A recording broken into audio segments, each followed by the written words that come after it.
The haunting in the cornfield.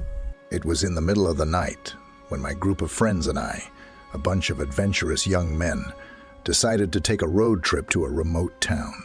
Our excitement was palpable as we embarked on this journey, with no inkling of the nightmare that awaited us.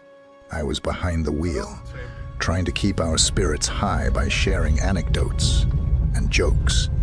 Suddenly, out of the pitch-black darkness, a figure emerged right in front of our car. I slammed the brakes, and the tires screeched as the car came to a halt, just inches away from hitting the woman who appeared out of nowhere. Our hearts raced as we stared at her through the windshield. She was dressed in a tattered white gown that seemed to glow faintly in the dim light. Her hair was disheveled, obscuring her face. She was standing in the middle of the road, her eyes fixated on us, sending shivers down our spines. Unease gave way to urgency, and I slowly stepped out of the car, my friends following suit. We approached the woman cautiously, our voices trembling as we asked again if she needed help. Still, she didn't utter a word, her gaze remaining fixed on us. Her appearance was like something out of a nightmare, and the thought that we narrowly avoided hitting her weighed heavily on us. A sudden gust of wind rustled the cornstalks, and the scene before us transformed into a sinister tableau. The woman's hair blew back, revealing her face. It was ashen, her eyes hollow and devoid of life. The realization hit us like a freight train. She wasn't a living person. She was something otherworldly. Panic surged through us, and we stumbled backward, scrambling to get back into the car. As I fumbled with the keys, a low, mournful wail echoed around us. The woman's figure began to blur, as if she was dissipating into the night itself. The spectral form started to advance toward us, an ethereal aura surrounding her.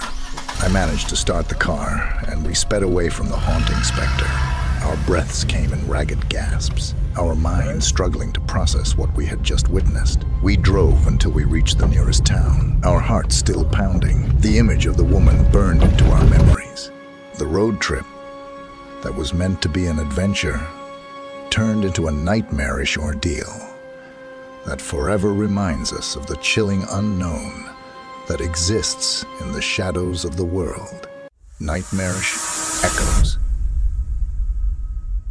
It was a moonless night as I drove along that desolate road, surrounded by a thick forest on both sides from a tiring business trip. The only source of light was my car's dim headlights, casting eerie shadows that seemed to dance among the trees. The silence was heavy, broken only by the sound of my tires crunching on the gravel beneath. As I continued down the road, a sense of unease settled over me. The isolation was almost suffocating, and the winding path seemed to stretch on endlessly. Thoughts of horror stories I had read as a kid crept into my mind, fueling my imagination with all sorts of terrifying scenarios. But then, as if on cue, I heard it. A faint, chilling scream that cut through the silence like a knife.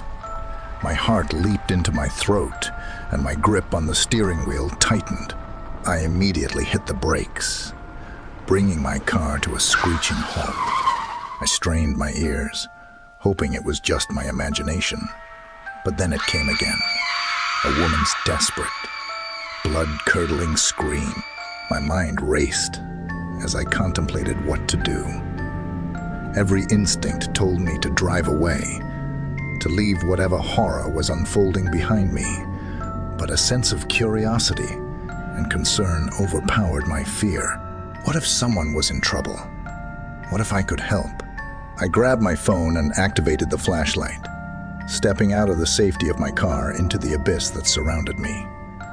The flashlight's beam cut through the darkness, revealing gnarled trees and thick undergrowth. My steps were hesitant, every rustle of leaves making me jump. The echo of the woman's scream seemed to hang in the air, distorting my sense of direction. I stumbled upon a faint, overgrown path that led deeper into the woods. I followed it, my heart pounding in my chest like a war drum. The trees seemed to close in around me, and their twisted branches reaching out like skeletal fingers. My mind played tricks on me, conjuring shapes and shadows that seemed to move just beyond the reach of the light.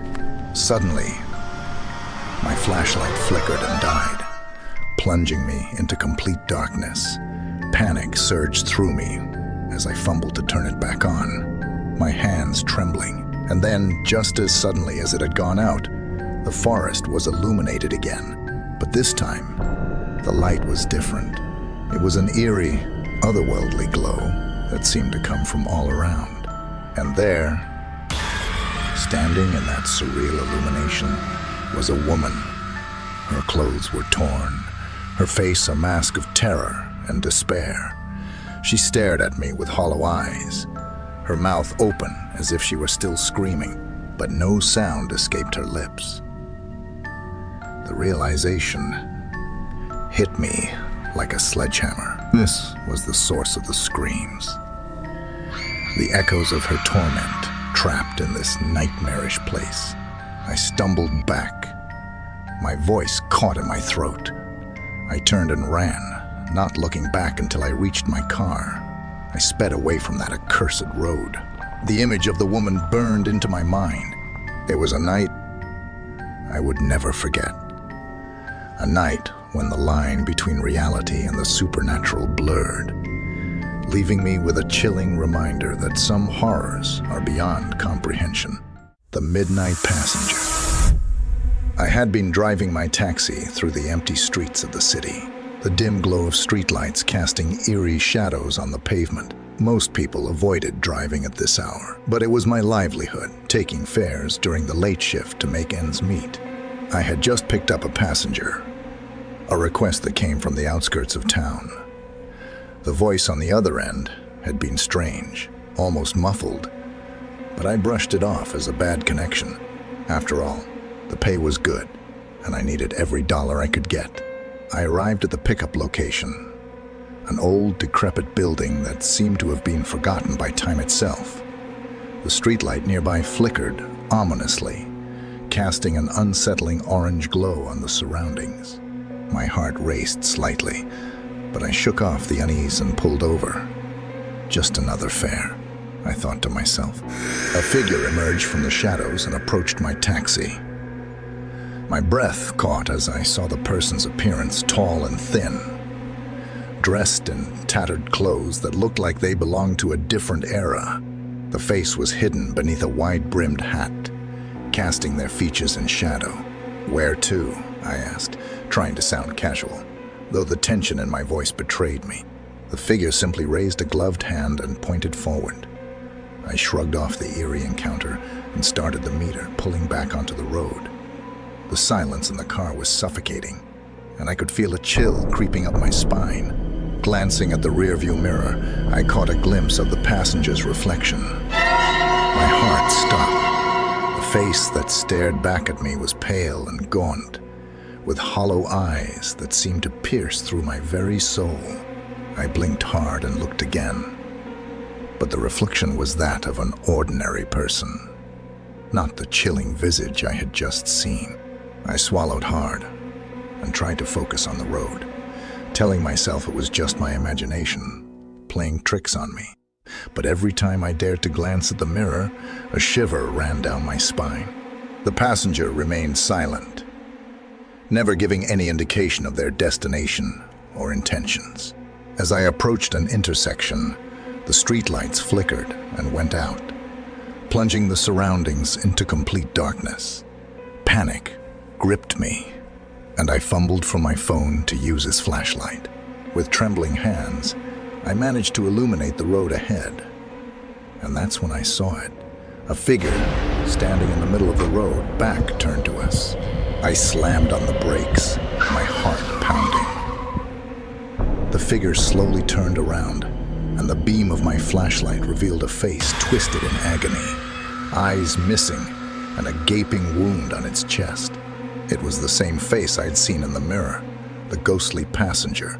Finally, the car was facing the opposite direction, and I hit the gas pedal, speeding away from the nightmare that had become all too real. I didn't dare to look back, fearing that I might see that dreadful apparition once more. I drove until I reached a well-lit gas station, my hands still shaking uncontrollably. I took a moment to catch my breath. The image of the ghostly face burned into my memory. I knew that what I had experienced that night was more than just a figment of my imagination. It was a chilling encounter with the supernatural, a ghostly passenger that had left an indelible mark on my psyche.